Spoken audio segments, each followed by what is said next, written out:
Today we are starting a series of episodes where we work on different post-processing effects using shaders in our snake game in order to make it more visually appealing and have that retro feel.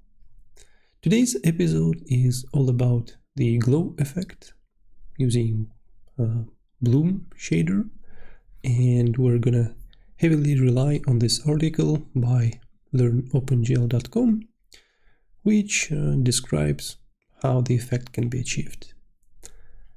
It shows you the picture before the effect is applied and how it looks like after the effect is applied. Pretty much you have to have a frame buffer with your scene, which we already have in our snake game. Then it needs to identify the bright colored areas, blur them, and blend the images together. So they showcase it using this scene. So this is their initial frame render somewhere in the frame buffer. Next, the areas or bright colors regions are identified. Then these regions are blurred. And finally, the scene render with these blurred regions are blended together, and the glow effect is then visible on the scene. Right after this explanation, there is some code for OpenGL, which we're really not interested in because Raylib does everything for us. But what we are interested in is the example shader code. We are gonna integrate it, adjust it to our needs, but mostly it will be kind of the same. So the principles definitely apply. So I guess we can get started. Let's jump into our main, specifically into our rendering code bit. As you remember, we have this frame buffer named target, which is render texture 2D, where we draw the whole scene into it, frame by frame. And afterwards, we are drawing this frame buffer to our screen. And also we apply at the same time some scaling and shake effects. So what we would like to do is we would like to introduce another render step into a different frame buffer. And we will start with finding those bright colored regions in our frame. How can we do that? Let's copy this block, see what's needed, what's not. We will need a new frame buffer. For now, we will call it just temporary frame buffer. What can we do here? We're pretty much saying, okay, I'm going to render into this temporary frame buffer. What do we draw? Let's say we draw some texture. What is the texture? It's target texture. What is the source? We can define it a bit later. What is destination? Also a bit later. Origin is as simple as 0, 0. There is no rotation, and tint is as usually white. All right, so the first rectangle is the source. So we would like to take the whole target texture. It means x is 0, y is 0. Then we use target texture width and target texture height. The destination rectangle is pretty much the whole area of our temporary frame buffer. So we will use its dimensions, temp texture width and temp texture height. And then when we're drawing things onto the screen, we need to draw not the target frame buffer, but our temporary frame buffer. Let's run it. And we can see that our game is now rendered as flipped. I believe we hit that issue somewhere in our first couple of episodes, and pretty much it this is how things work in Raylib and shaders. So all the draw texture functions, they kind of rely that the texture starts in the top left corner, while the textures in OpenGL, they start in the bottom left corner. So we need to flip the y-axis, the source y-axis, and this will bring everything back as it was before. So nothing really changed, except that we added another render step, which does nothing but simply copies the target frame buffer into this temporary frame buffer. So what we would like to do is to apply a shader to this rendering call. And we can do that using, I think, begin shader mode. We supply the shader. It's going to be something like a threshold shader. We need to then say end shader mode.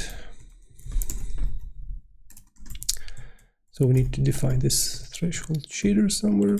Let's define it right here. Load shader. We are not going to use any vertex shader. So there is one provided by Raylib by default. So we can put 0 here. But for fragment shader, we are going to use our custom one. So let's load it from assets, shaders, threshold, GLSL. We need to create assets shaders. We can touch assets shaders, threshold, GLSL. Now it should be somewhere here, and we can version something like this, core void main. Bam. So we need to output some frac color, which is vec4. Let's say that we don't care what the input is. We are gonna always output some gray value. Let's try running that. And you can see that the shader is applied during this drawing call when we are copying our texture, our frame, rendered frame from target frame buffer into this TMP frame buffer. We are applying the shader, and the output color, like we really disregard whatever the input is and always produce the gray color. So we need to adjust this a bit. So first of all, because we're using frame buffers, Raylib will provide us with texture, because that's what we're dealing with. That's our input, the target frame buffer. Then there is a, I think it's vec2, something like text chord.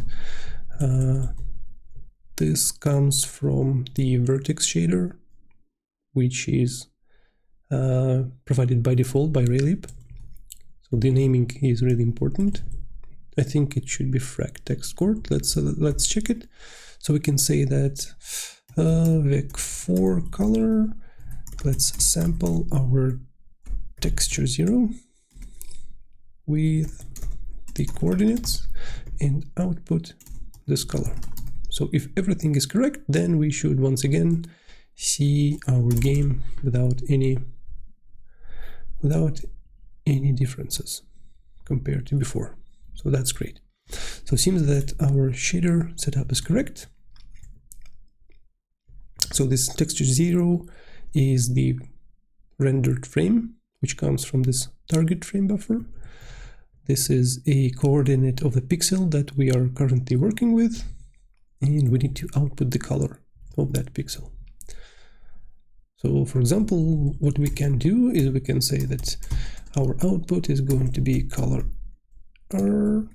Let's remove the whole green section, color B and color A, I think like that. So we pretty much removed the green color. And this is already like a post-processing effect. We of course don't need that, but you can see how it works. Let's revert these things. Let's jump into the explanation how we can extract the bright regions. So first of all, we need to grab the color and yeah, it says that we need to check whether the fragment output is higher than the threshold. So it does some dot product between two vectors, one of them being the color of current pixel, and there's a vector of predefined values which someone calculated. It has something to do with how much red, green and blue contributes to our like perception of brightness or something like that. So we can definitely, we can even like copy this line into our code. So we have a color from our scene for current pixel. Then we calculate the brightness, and we can say that, hey, if brightness is greater than 0.3, then we can return the color itself. Otherwise, let's make it black. Let's see what it does. And as you can see, the whole grid disappeared. So the background tile grid isn't drawn, but the food and the enemies are drawn correctly. So that's how our shader is identifying those bright areas. So the white snake is quite bright, the red snakes are bright, the food is quite bright. At least like the brightness is more than 0.3. If we make it 0.5, then what? Nothing. No, enemies disappeared from our game, even though they are there. Due to their brightness not being high enough, they are no longer drawn. And let's try something like 0.8. And even food disappeared at that high value. Well, we don't really need that high value here, so let's keep it 0.3. And then these areas, like our label, our food, our snake, and the enemies, are going to be entities which are going to glow in our game. They are going to kind of emit light, something like that. So these entities are going to be glowing. So this is everything that you need for step 1 for this whole bloom effect, right? So but yeah, it pretty much tells you if you're giving this scene, the result is something like that, where only the bright areas remain. So we achieved that. Then this article explains about Gaussian blur, different approaches how to apply that. It shows you a multi-pass kind of optimized way of achieving a somewhat very similar Gaussian blur compared to some original method. And that is exactly what we're going to do. So we're going to pick a pixel and apply the blurring horizontally first, and then on a second pass you can see that the horizontal line is already blurred. We are going to apply the vertical blurs as well.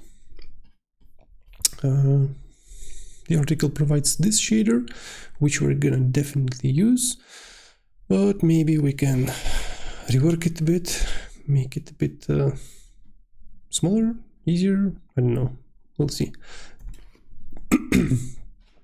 But before we can proceed with that, we are in a need of another frame buffer.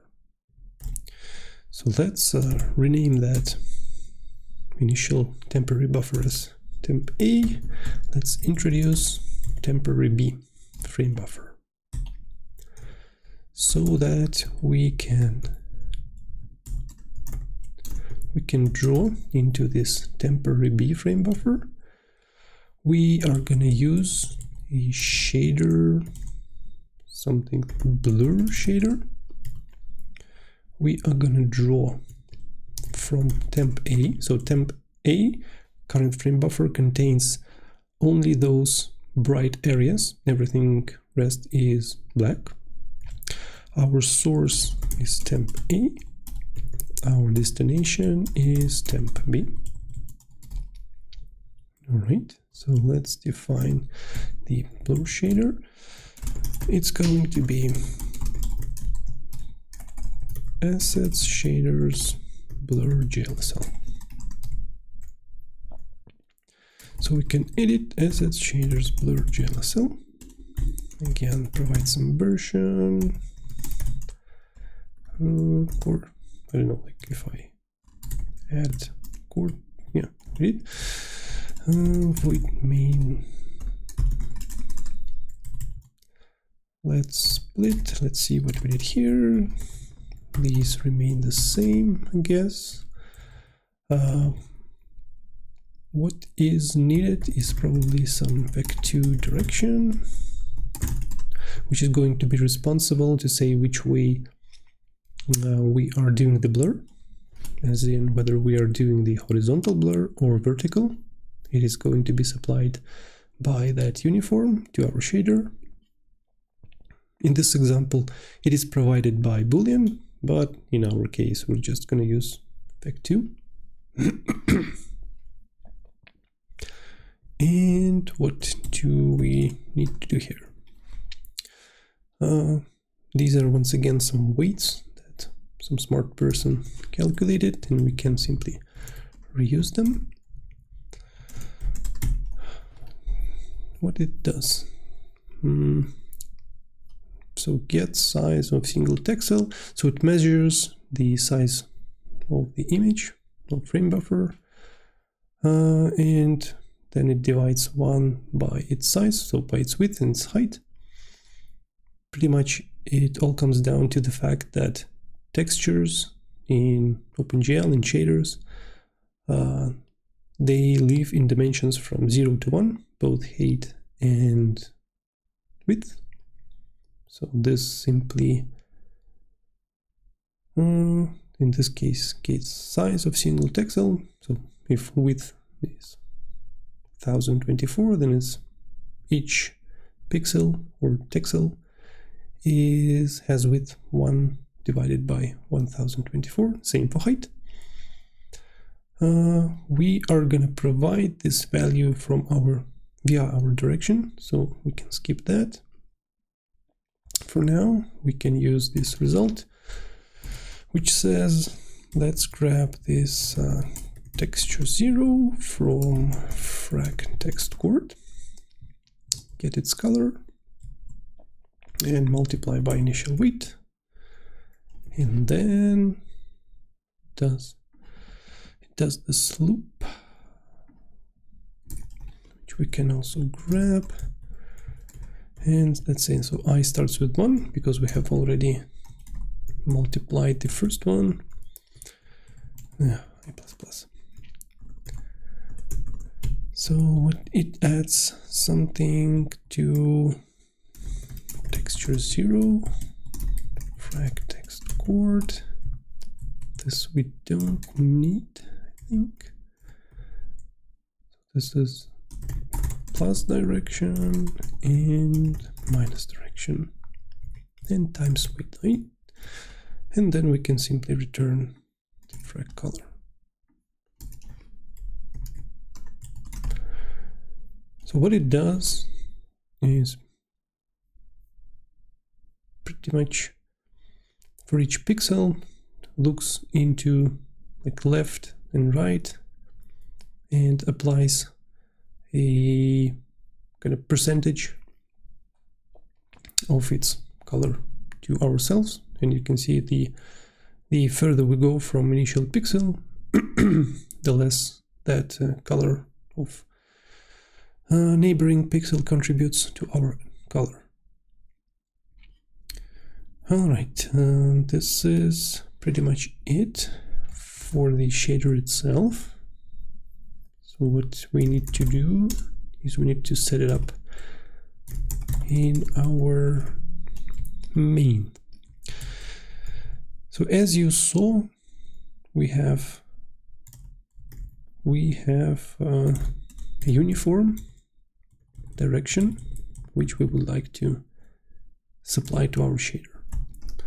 So it should be something like this, saying that hey, set shader value, I think, our blur shader, location index of the variable, we need to find that. So it's going to be blur direction location. The value, it's going to be some vector 2, we need to calculate that.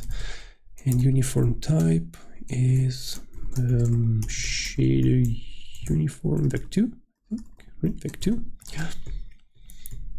So we need to supply some sort of vector to this lock, which is int get shader location blur shader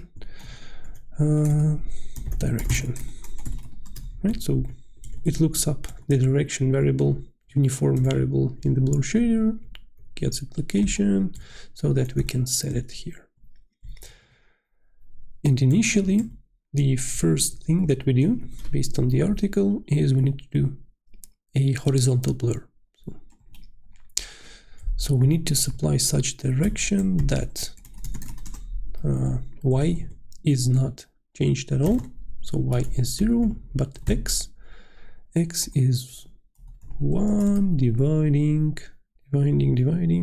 temp a texture width. Right? So the same as it does here. We're simply calculating in C code instead of shader code. Again, this simply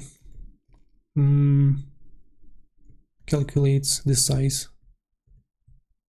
of, or not the size, but the width of each texel or pixel that we're working with. And instantly I remembered that this is not correct here because it doesn't take I into account. So we need to say that, hey, offset is actually direction times float I.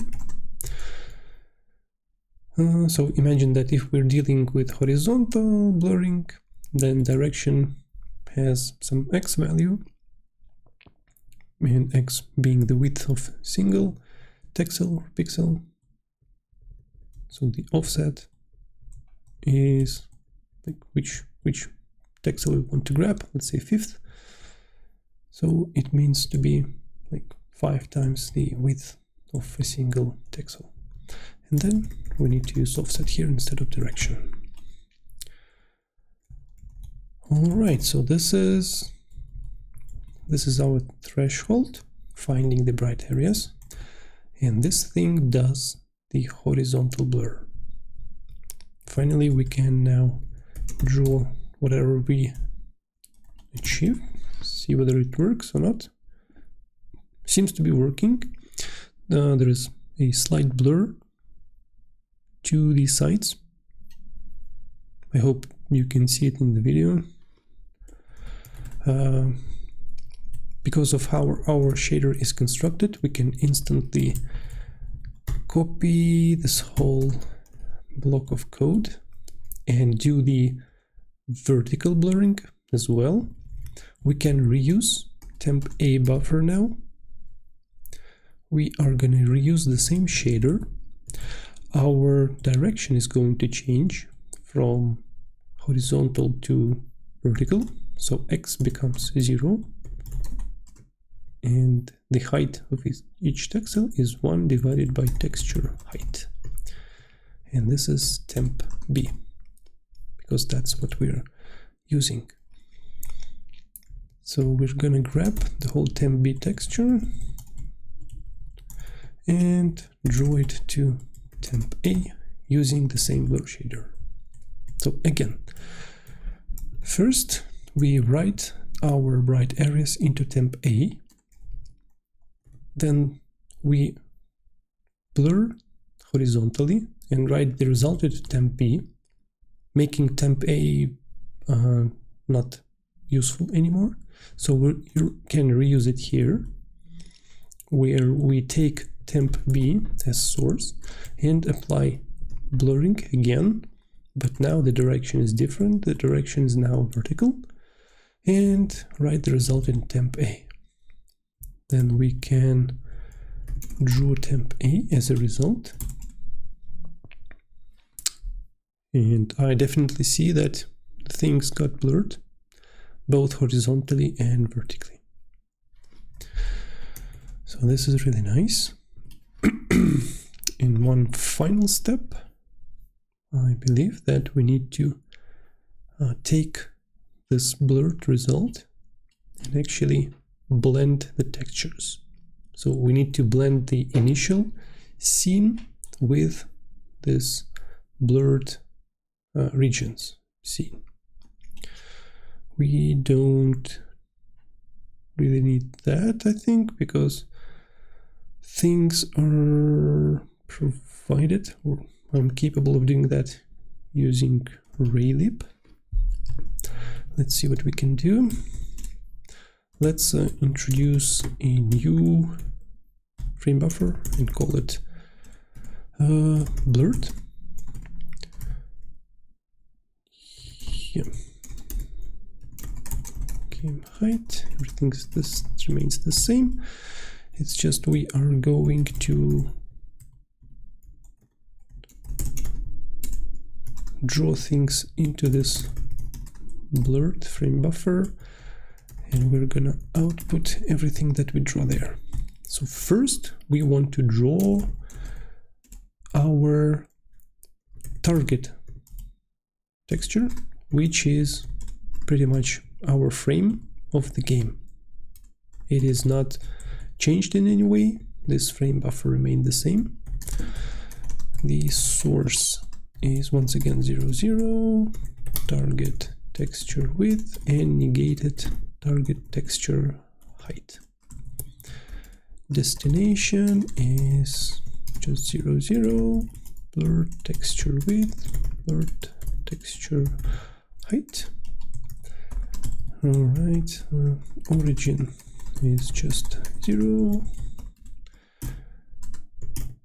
rotation is 0, and tint white as usual. If we run our thing right now, then we will see our game without any changes. Why? Because we are outputting the blurred texture, but now the blurred frame buffer is pretty much just a copy of our target frame buffer, which contains the rendition of our scene. What we would like to do is do another draw call here, where we take our temp, what was it, temp A texture, which has these blurred regions. The source is temp A, destination is the same blurred, right? So we write two textures from one frame buffer, target one, and from temp A into the blurred. Let's see what it does. And as a result, we only get the blurred version. Why does that happen?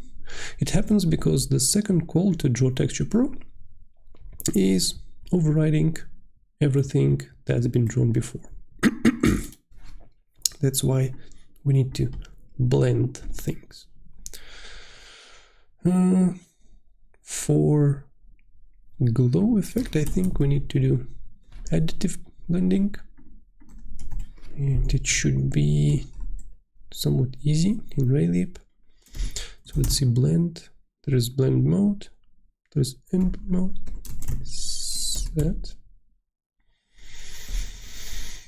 Where is that blend mode? Begin blend mode. Something like blend additive and end blend mode. Right, so this gives instructions, sets up maybe some sort of shader behind the scenes, and the second texture draw is going to add everything on top of the initial draw. So first we draw the whole scene and then add every single color on top of that. And that works because our blurred version has black for everything that is not bright, and only those areas which need to be glowing, they will be added to the final result. All right, moment of truth, and it seems to be working. The effect is very, like really barely visible, but what this article suggests is that we can repeat the process like 10 times, 20, 50 times, doesn't matter, where we blur things. So let's try that. We have this section. So once we have executed our threshold shader, we now have this area of, or like bright areas only. We can loop these two renditions, from 0 to say 25 or something. Right, so it grabs temp A, draws into temp B, then temp B, from temp B we draw to temp A, and it repeats itself, so the image gets more and more and more blurred. Let's see how that works.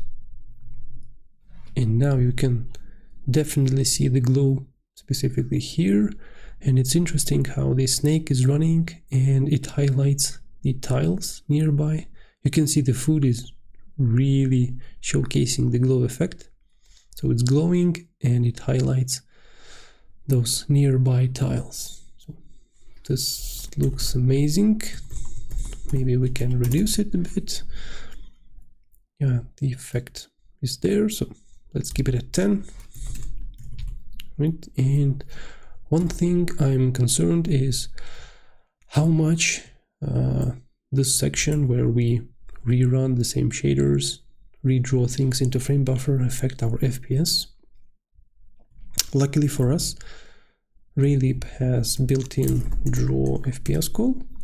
You simply supply where you want to draw the FPS counter. Let's simply put some top left corner, run it again, and we can see that, yeah, we did set the 60 FPS limit, and it works nicely, runs with the limit. We can even try and see what the effect does if we put 100 iterations here instead of 10, and we get 50 FPS, 51, 50, so 10 times more than what we did. If we do 50, we'll be seeing the effect. At 50 iterations, the FPS doesn't drop at all. Right, so let's get back to 10, something like that. This probably, or maybe highly likely, can be optimized, of course. But for our game, this should be enough. So hopefully you enjoyed this episode. You can see how this thing changed the view already. This glow effect is absolutely fantastic. I like it very much. I really hope that we can proceed and add a couple more effects in the next couple of videos. I hope you liked this one. If you did, please like the video. And if you like this kind of content, please do subscribe to my channel. It helps me greatly. Thank you very much, and I'll see you soon. Bye.